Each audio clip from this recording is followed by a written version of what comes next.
Good morning.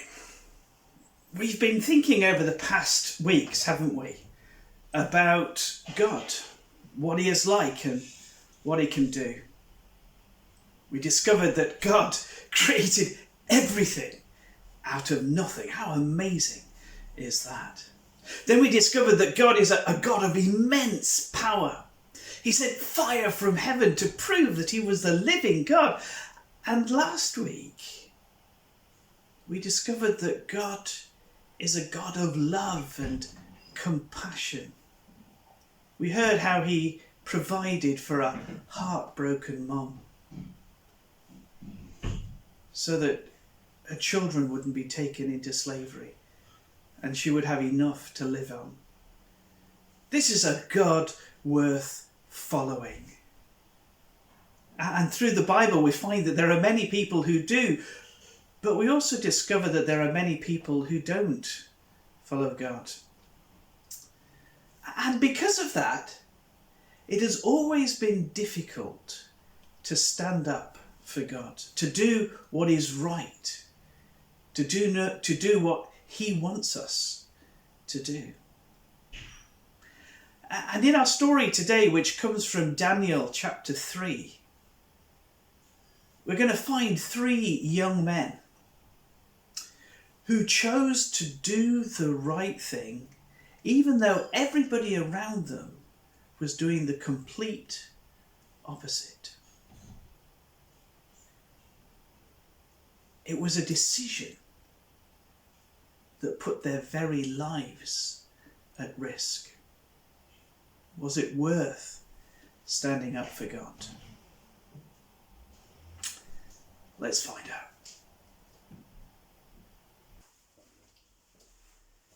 Our story begins in the city of Babylon with a very proud king.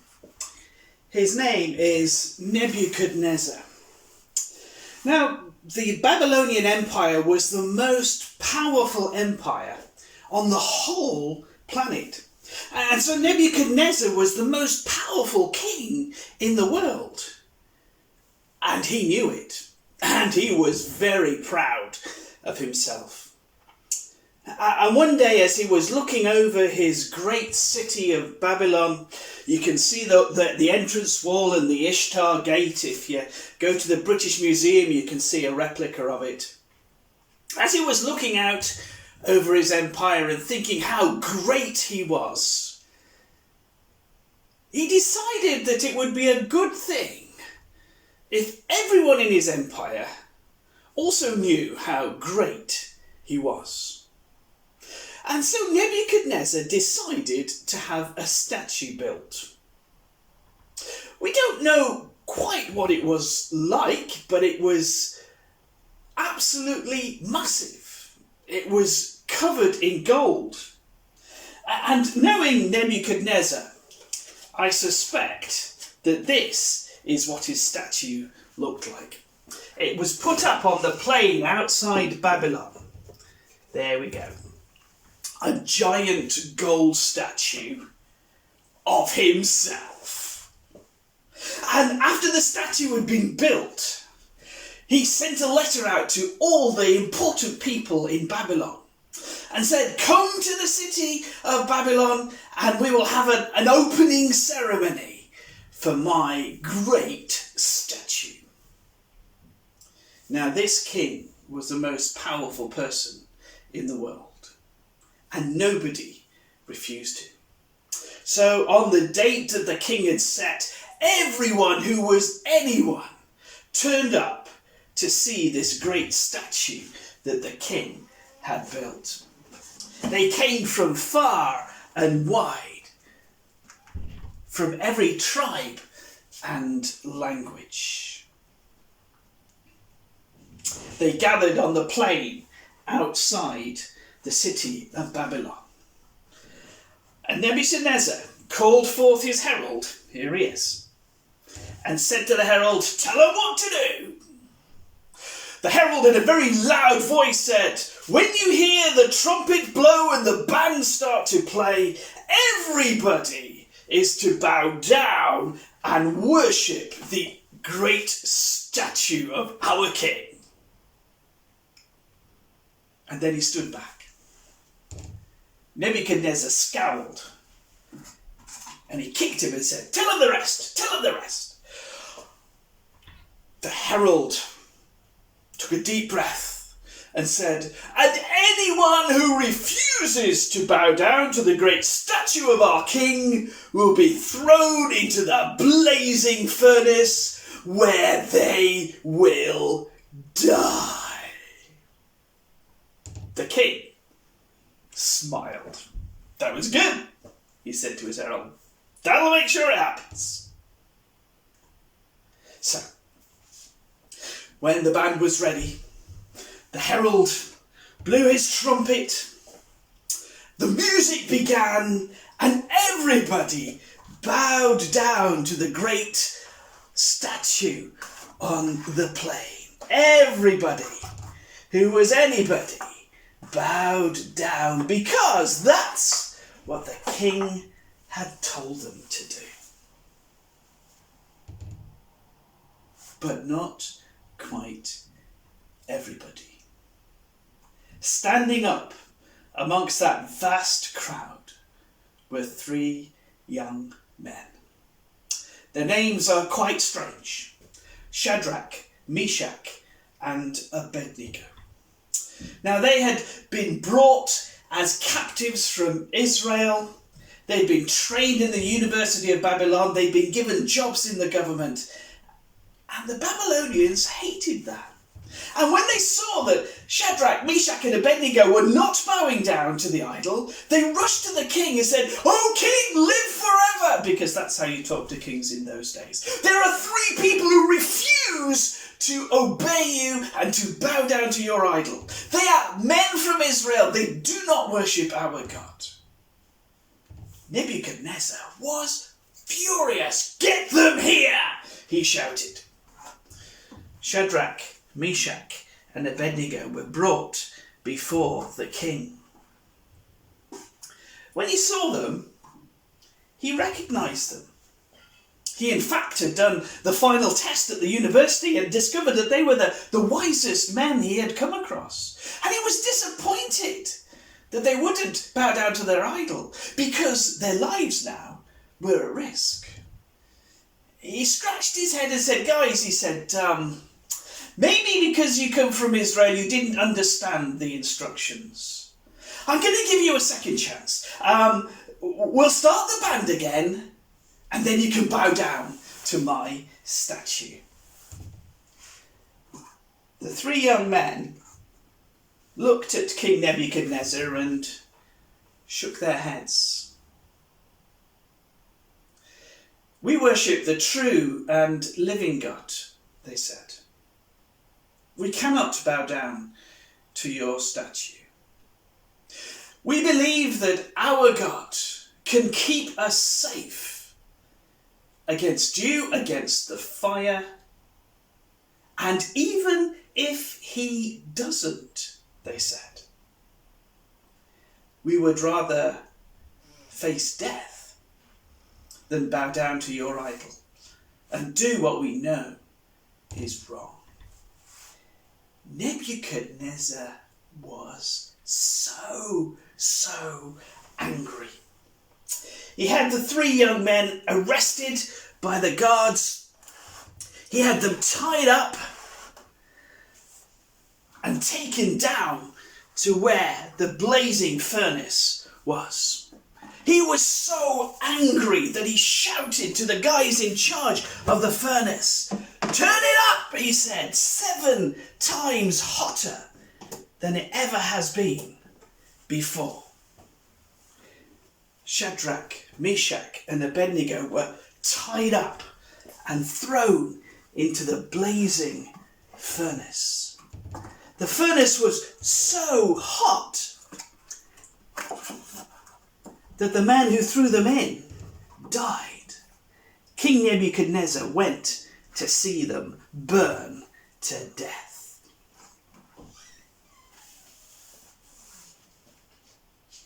The thing is, as he looked into the furnace, he saw something extraordinary. Shadrach, Meshach and Abednego were fine. They were walking around inside the furnace. He turned to his herald and said, "Hey, how many people did we throw in there?" And the herald said, "O king, live forever." Because remember, that's how you talk to kings back then. "We threw 3 men into the fire." "Why then," said King Nebuchadnezzar, "can I see 4 people walking around in the flames?" He stared harder and he said, "One of them looks like the Son of God." Nebuchadnezzar was astounded. These young men worshipped a God who had protected them in the fire. They were fine, they were safe. Surely this God was an amazing God, a God who could protect. And so he shouted to Shadrach, Meshach and Abednego, "Come on out, come on out." And sure enough, they walked out and stood in front of the king. The crowd gathered round.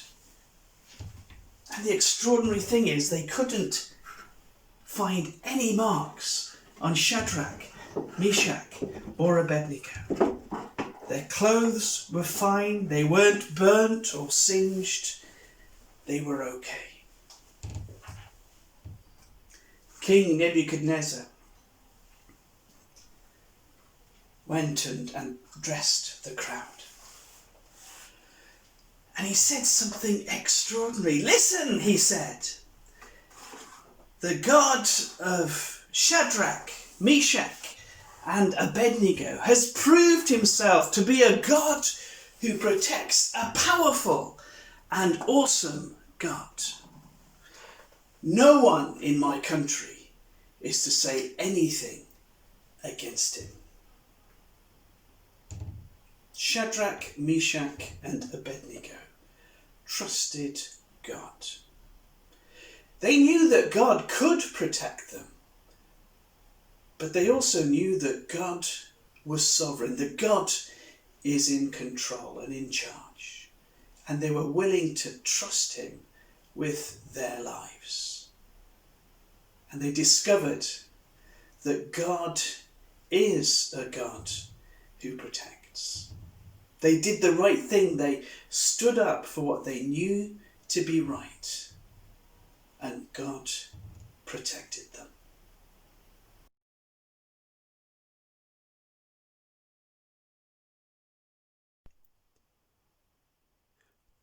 Welcome to the craft room.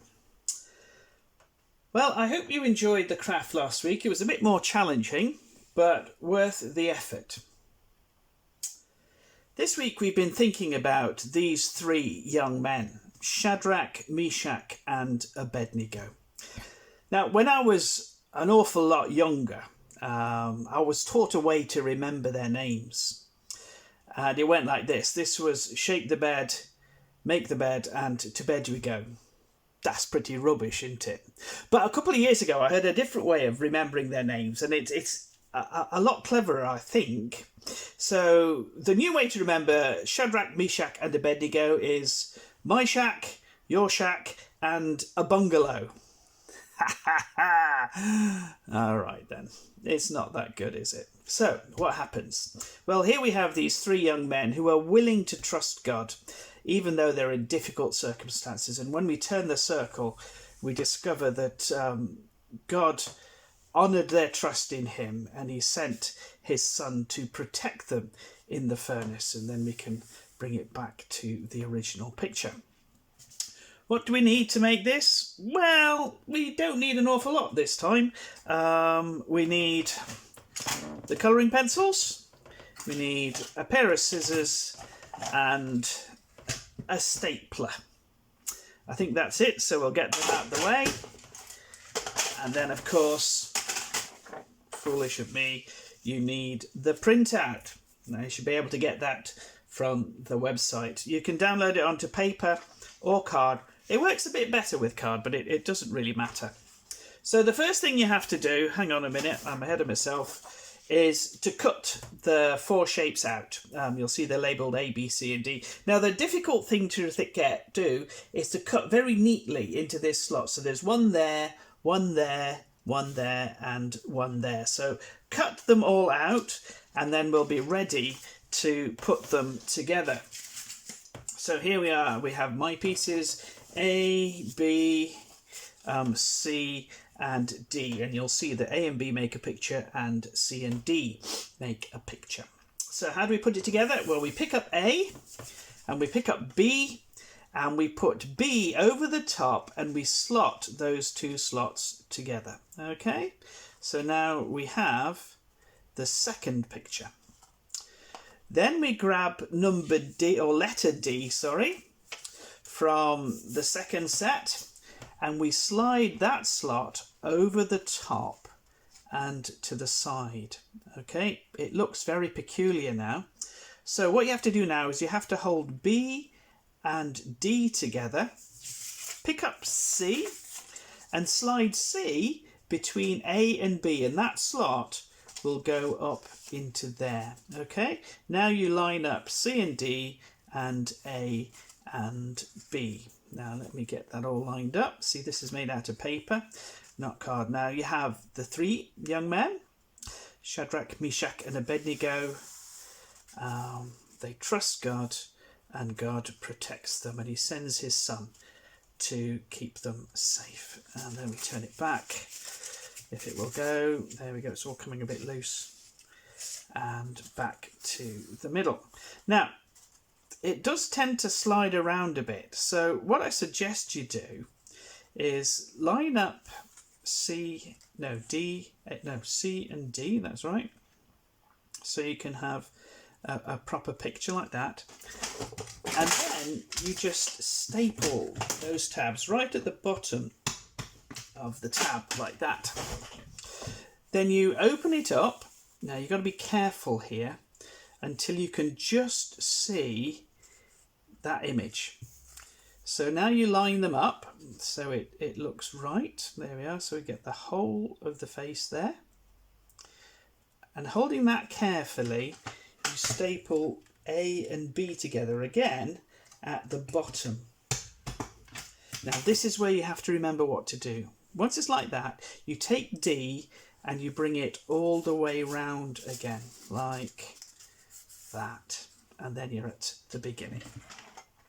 What do you do next? Obviously, you colour it in. There we go. Now, Christine coloured these in and she's brilliant at doing that. So there we have the story of 3 young men who trusted God and they found out, or they discovered, that God was a God who could protect them because they believed in him. I hope you enjoy the craft.